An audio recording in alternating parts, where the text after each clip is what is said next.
Hi, my name is Carl Redmond Jr., and today I'm making another video entitled Power versus Illuminati, video number 8. Okay, this video is where I explain a 7-step plan that was used by the secret society in Christ's time, Jesus Christ's time. Okay, specifically, this plan was used to destroy Jesus. Okay, I know a lot of people, a lot of resources, not resources, but a lot of sources try to tell you that the Illuminati and secret society only came into existence during the 1700s. Okay, I dare to differ. So let's get straight to it, right? Okay, I'll be referring to the Bible when as I make this claim to back this story up. Okay, so let's do it. All right. Before Jesus began his ministry, okay, which I also equate with starting his ministry as another way of saying using his God-given gifts, okay, all right. Before he started using his God-given gifts, or before he began his ministry, Satan had noticed him. Obviously, he had noticed him. All right, the Illuminati and secret society, in my opinion, they notice when people express or show a special ability or a special gift, that they naturally have. That's why they're considered God-given talent. Okay, so obviously Satan had saw this in Jesus, right? And so he approached him, all right, because the first step in the process is recruitment. So according to the scriptures, Satan took Jesus to a high place and showed him the kingdoms of the world and said, hey, if you bow down and worship me, I will put you in charge of all these kingdoms. All right, and Jesus turned him down. Thereafter, Satan left him, okay, and went to set up him being destroyed. Okay. So it is my position that the Illuminati worship Satan because they use the same skills as Satan. Satan is gifted when it comes down to deception and secrecy. Okay, the Illuminati naturally uses secrecy, and the word I like is subterfuge because it covers trickery, deception, all that. Okay, so that's the Illuminati's greatest powers. I'll do another video later about that. All right, okay. Now, the Illuminati is the few, very few, who are the most richest and the most powerful, who are protected from the masses or the multitude of poor people and everything through a network known as a secret society, right? Okay, this network is made up of a lot of different organizations and clubs and whatnot, okay, who comes together and form this network. They can infiltrate and influence anybody or any organization or company or whatever. All right. Yes, even world leaders and politicians and so forth. Okay. Now, every profession, no one is exempt. Okay.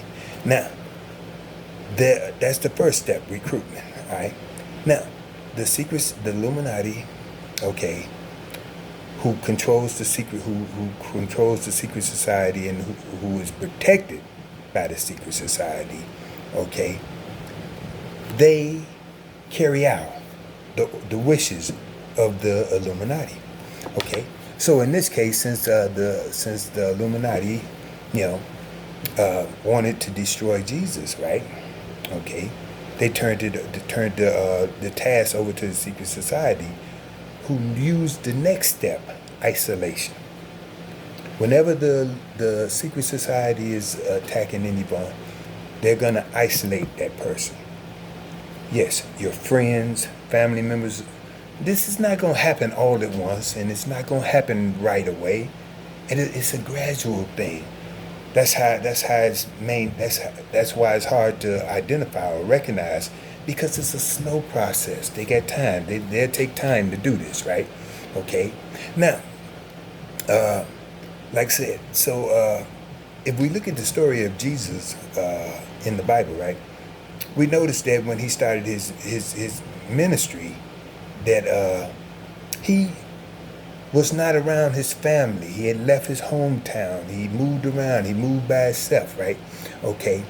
That's because Jesus was conscious, was aware of the secret society. After all, he had been approached by the head leader, right? Okay. Now, so that's how he ended up isolated, right? Okay. So he picked 12 disciples to create his own circle. Okay. All right. And that forced the secret society to go to their next step. Remember, the first one is recruitment. The second one is isolation. The third one is locate and stabilize. Okay, that's right. So Jesus went different places alone. All right, and when you're alone, it's hard for anyone to secretly follow you or anything, because they got to stand out in order to keep up with you. Okay, now so once he got his 12 disciples, they infiltrated the disciples. They gained influence over Judas. All right, and they used Judas to help locate and stabilize Jesus. When I say locate, it was Judas who told the guards where Jesus was. Okay, it was also Judas who had to identify Jesus as the perpetrator. If you know anything about the legal system, right, you know that before the guards or the police can take anyone into custody, there first has to be a crime reported or an accusation made. Okay, all right. Judas possibly was the one who made the accusation. Okay, but in any event, Judas was the one who had to identify Jesus as the accused. So Judas told the guards, just to explain why Judas told the guards, the one I kiss is the one you're to take. That's a form of identification. Okay, and it's also part of a legal process. Okay, so now once they got Jesus, located and stabilized. Okay, because if you want to stabilize anybody, even in today, when the Illuminati or secret society want to stabilize somebody, they give them a case. Okay, charge them with a criminal case, a civil case, take them to custody court. But that when they give you a court date, now they know when they're going to see you and where they're going to see you. So now they can make plans. A person can make plans of an attack when they know where you're going to be and when you're going to be there. Okay, all right.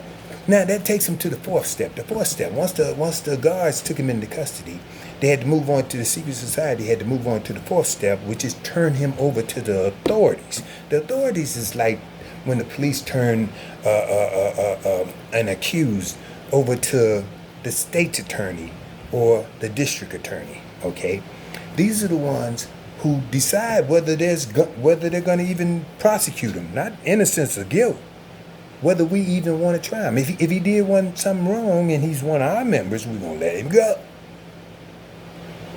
But if he's not, or if he's targeted by the secret society or whatever, right, we're going to give him a case. Okay? Pilate was the authority then. And Pilate had the authority to let Jesus go. Even after he saw there was no wrongdoing on Jesus' part, he had committed no crime, he still, according to the book of Luke, it states that he was afraid of the people. Now, how can you be afraid of the people if you're the one in charge of the people? Okay? That don't make sense. But what do make sense, if he's referring to the people that make up the secret society, now it makes sense. Okay? So, now, the authorities tells him, they make sure he's approved to be prosecuted. Okay? Now, they move on to the fifth step. Now that we got him in the court system, the legal system, all right, well, we're going to have proceedings on him. Okay? Now, the fifth step is to eliminate any witnesses. We don't want nobody coming up in the courtroom. We don't want nobody coming into the synagogue or wherever we're going to have proceedings against Jesus. We don't want them. All right? And to show you how this is demonstrated, this would explain why the people around the place where they had Jesus was interested in Peter. When Peter tried to follow Jesus and stay close so he could find out what's going to happen or witness what they're going to do to him or whatever, and the people nearby would say, "Hey, wasn't you with him?" And Peter realized that it was not a good thing. It was, to be connected with him. Apparently, these people were not acting in a sociable way. Okay, so Peter ended up denying Christ, even though he knew Christ was the Son of God. He still realized these people weren't playing. So he was influenced to stay away from the proceedings. Okay, so that's how they eliminate witnesses, right? Okay, it doesn't mean they have to kill them necessarily, but I believe if it got that serious, I believe they would even go that far. All right, now let's go to the sixth step. The sixth step is, now that we got them in the system, and now that we got nobody, no outside witnesses or whatever, now we can use whatever tricks or whatever we want to use. Okay, in the courtroom, in the synagogue, in the proceedings against Jesus, right? Now, once they got him there, they use the sixth step, which is to use subterfuge, trickery, and deception. And how did they succeed? Of course they did.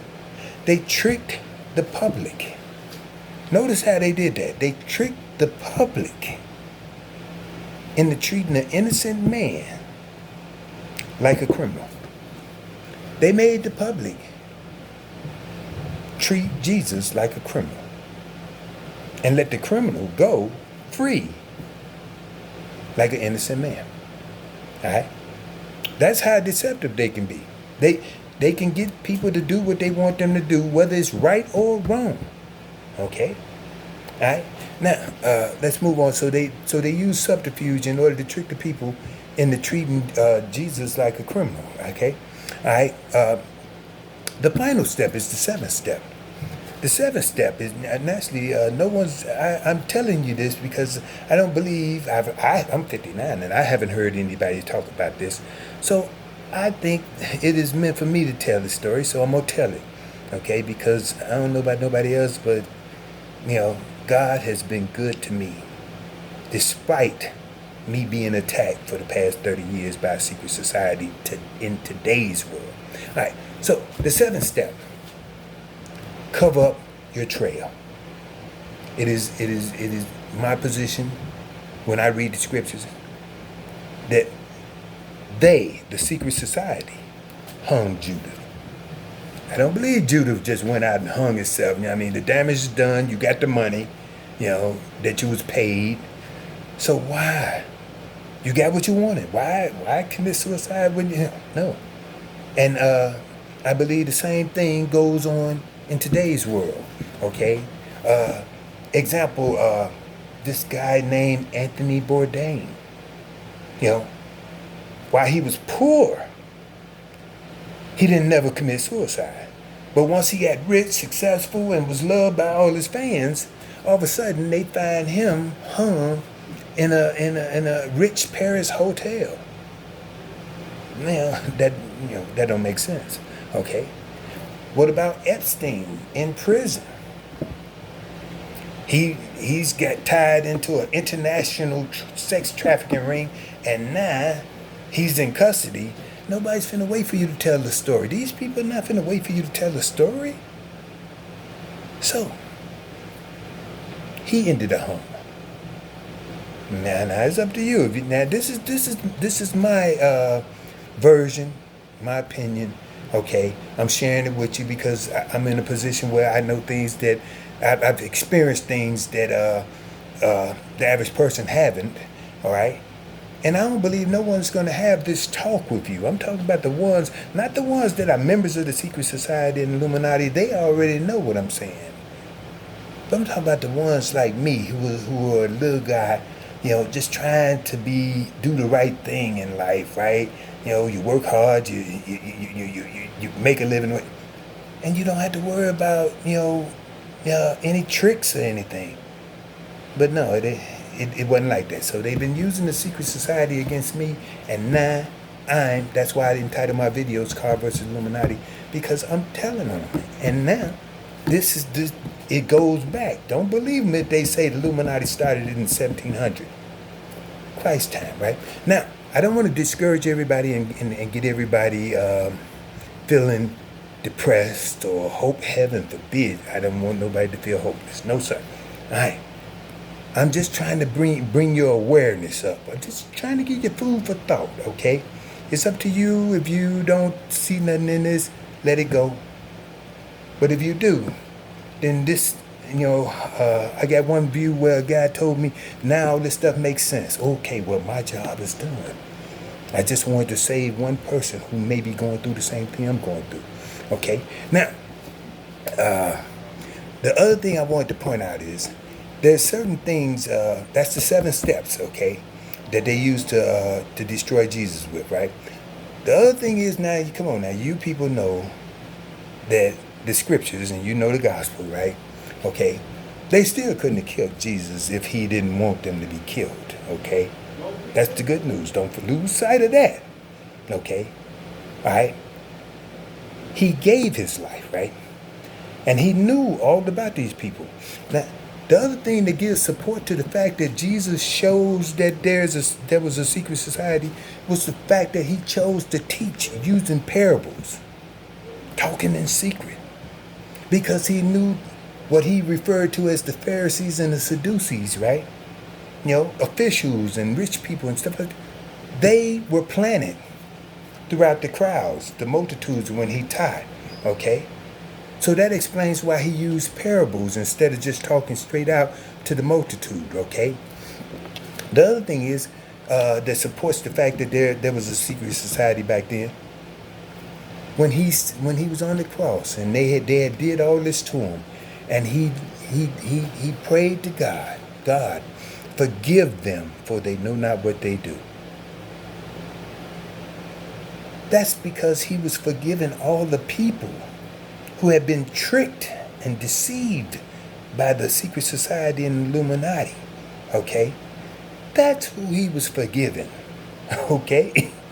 That makes sense, because I was wondering, if somebody do all this to you, how you gonna forgive them, all right?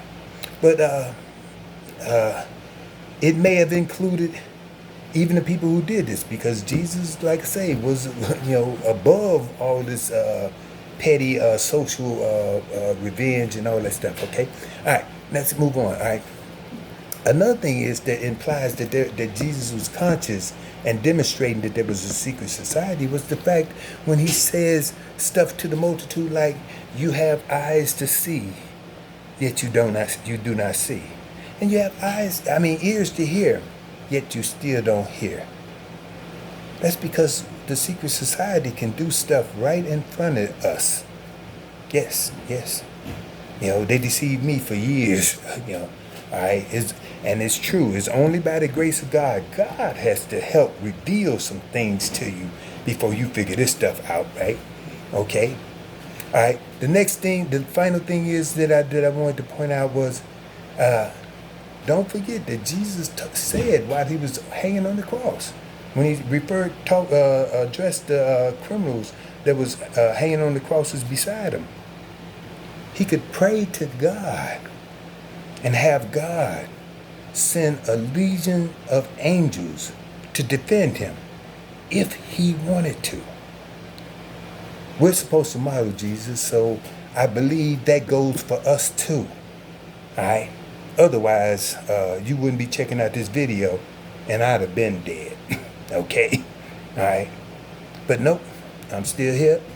And because all this has done is bring me closer to God. Okay?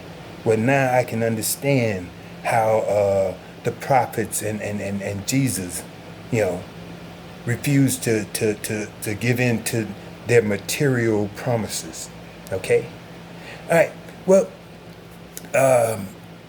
that's what I wanted to share with you, okay, about the 7 steps or whatever, right? Now, when you watch this video, you'll notice that up under it, right, there's a photo of me next to the word subscribe, right? That's a button. If you hit that button, it'll take you to my channel where you can check out some of the other videos that I've made, okay? Also, if you want to be notified of my upcoming videos, right, hit the subscribe button. And finally, if you got any comments, I welcome your thoughts. I don't care what you got to say. You can say, if you want to say, I think you done lost your mind. It's okay. I'm not going to be offended. Because remember, I was in your shoes before, okay?